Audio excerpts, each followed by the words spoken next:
Shalom, shalom, shalom. All praises, honor, and glory. It goes to Yahweh, Bahashim, Yahweh Shai, Bahashim Rakah Kradash. Double honors to the apostles, double honors to the elders of Great Millstone. Yahweh Bahashim, Yahweh Shai, Brakathum to the hopeful elect. Shalom, shalom.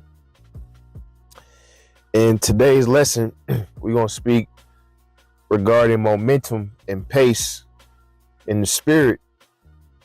You know, keeping your momentum and your pace in the spirit, you know, when it comes to teaching, when it comes to edifying, and it comes to doing lessons. Now, you know, before this video, I wanted to include, you know, the clip of Klay Thompson's 37-point game. And I want to explain that first because, you know, when you get hot, you know, in basketball, because you know me, you know, I you know, a lot of I wouldn't say a lot of spiritual things, but spiritual things to me can be made through sports. You know, that's just the type of Jake I am. That's just how I think, and that's how I compare certain aspects of life too.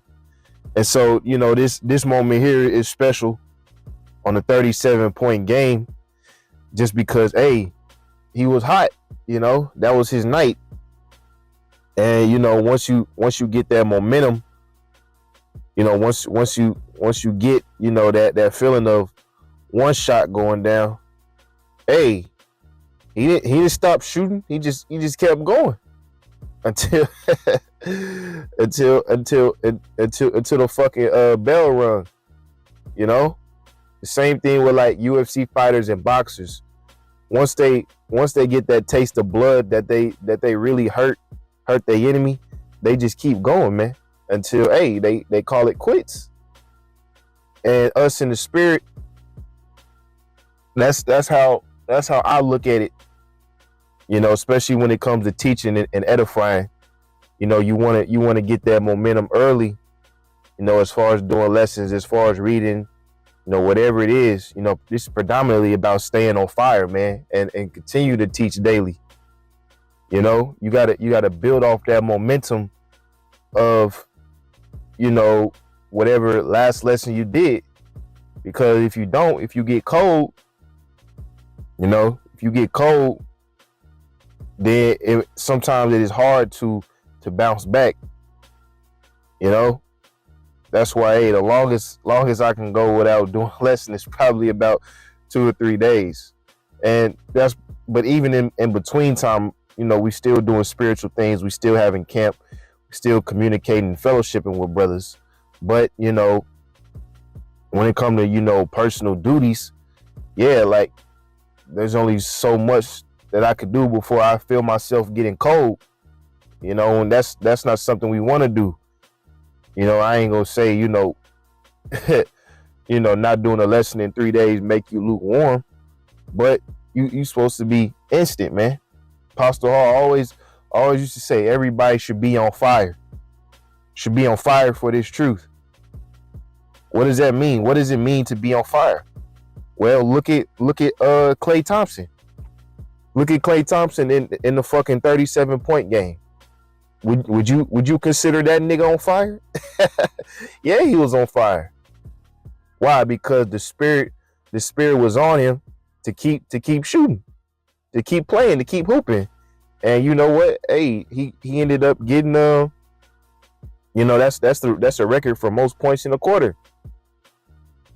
See what I'm saying? So the same thing with us. Once you get that momentum in the spirit, keep shooting, keep going, man.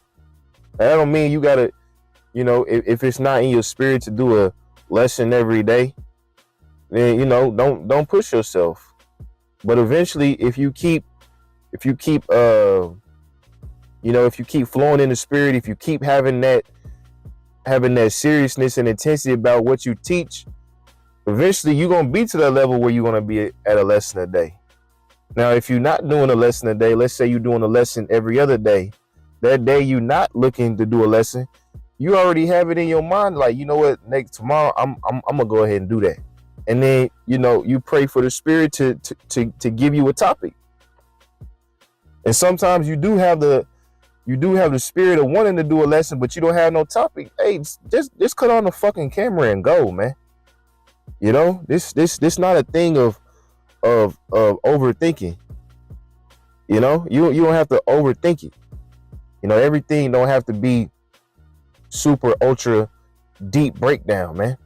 You know, you can go into a 5-minute milk lesson just to build up some momentum. And then you can follow that up with, you know, another 15-minute lesson. Then you can do it, you know, a sit down, you know.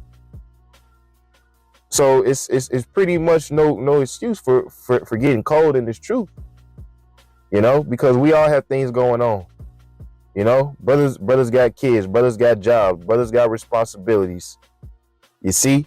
But hey, we all got 10 minutes for the Lord out of our day. You know, and you know, Spirit kind of having it on me where most of my lessons don't really go over 15 minutes. You know, unless I'm doing a sit down on the camera, then you know I can kind of flow and take my time. But yeah, most of my lessons pretty much only be about 10 minutes. You know? Let's get some precepts, man.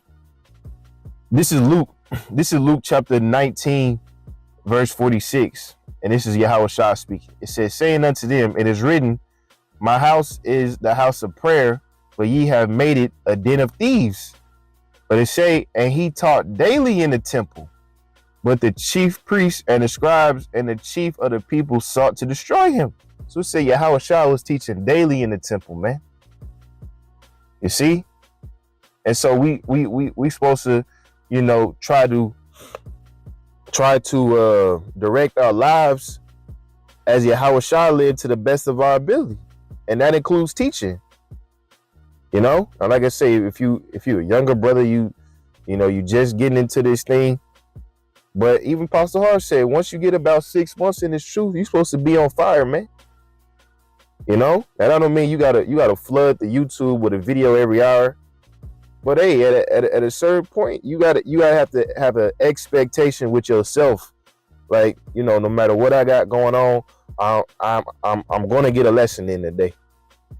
No matter what the fuck, how I feel, I'm gonna get a lesson in today. Now that don't mean force it.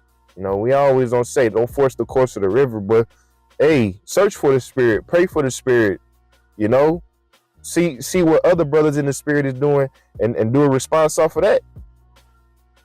You see, because you know, Pastor Ricard, sometimes he put up three lessons a day. We already know what type of pace Apostle Tahar is in. He'll fuck around and give you four videos a day, and they all be 30 minutes apiece. You know, Apostle Gabar doing lessons every day. We all know Apostle Ramlab, he always going to do a lesson a day, and it's going to be at least almost an hour, man. So this is the standard. This is the setup that our leadership is taking.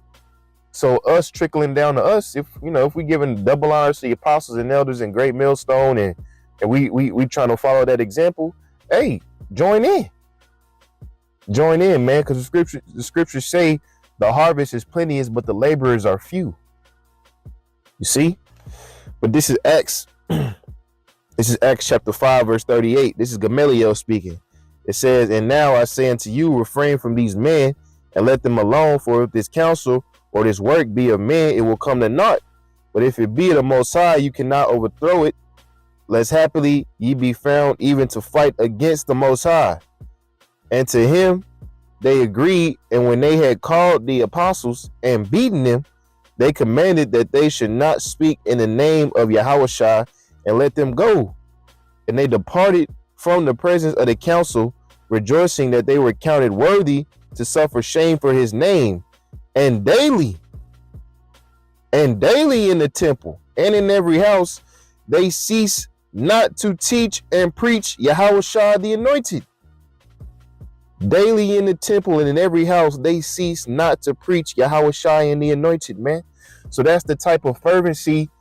That's the type of fervency that, you know, the apostles in the ancient world had. Once again, that's the type of intensity and fervency that we should have, man. You know, we call ourselves the prophets, right? Didn't Yahushua say, feed my lambs, feed my sheep? You know, any brothers that had pets, what happens if you don't feed your pet for 4 days? What happens if you don't feed your pet for 5 days? Because hey, this truth is compared to food and water. So you don't give them no food, you don't give them no drink for 4 days, 5 days, 6 days. What do you think is gonna happen? You see, and that's the same way we gotta approach the flock, man. You know?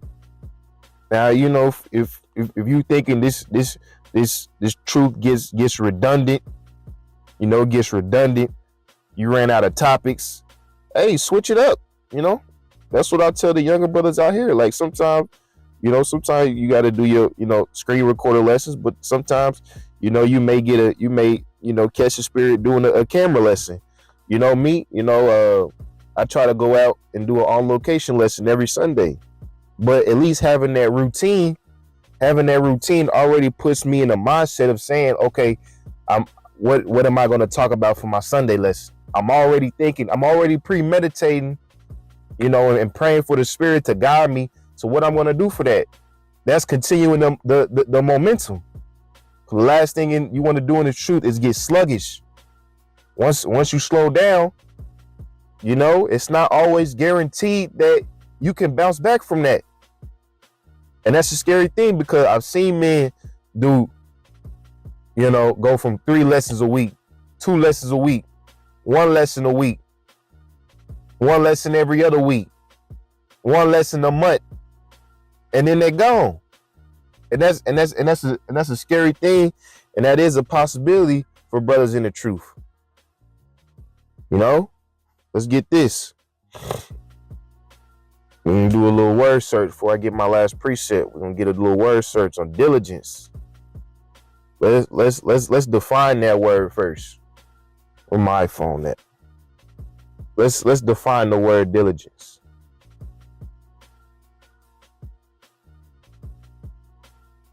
Okay, diligence. Google definition: careful and persistent work or effort. Persistent. You see?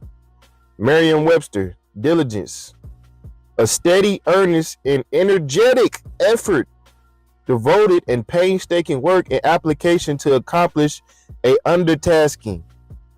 You see? Let's read it again. A steady, earnest, and energetic effort. You see? Energetic effort.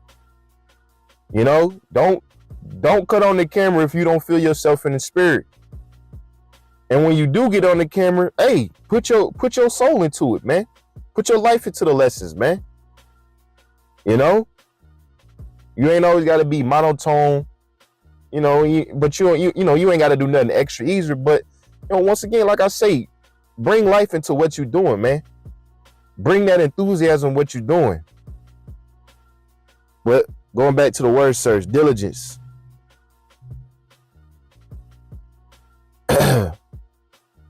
This is Hebrews 6:11. And we desire that every one of you do show the same diligence to the full assurance of hope and to the end. 2 Peter 1:10. Wherefore, brethren, give diligence to make your calling and election sure. For if ye do these things, ye shall never fall. Right. If you keep that momentum, and you keep going in the spirit, and you keep praying, fasting, trying to do the right thing towards Yahweh Bashim Yahushua, let's read it again, man. Give diligence to make your calling and election sure. For if you do these things, ye shall never fall. Last precept, man. Hebrews 3:12. Take heed, brethren, lest there be any of you an evil heart of unbelief in departing from the living God. But exhort one another daily, while it is called today, lest any of you be hardened through the deceitfulness of sin. You see, this is the advice that the scriptures is giving us on how to run this ministry, man. You have to put in that consistent, energetic effort. You see, you should want to do this thing daily, the same way the apostles was preaching daily, the same way Yahushua was preaching daily, man.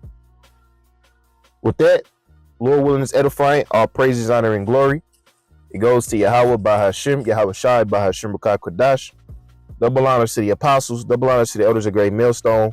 Yahweh Bashim Yahushua, Brakathum to the hopeful elect. Shalom, shalom.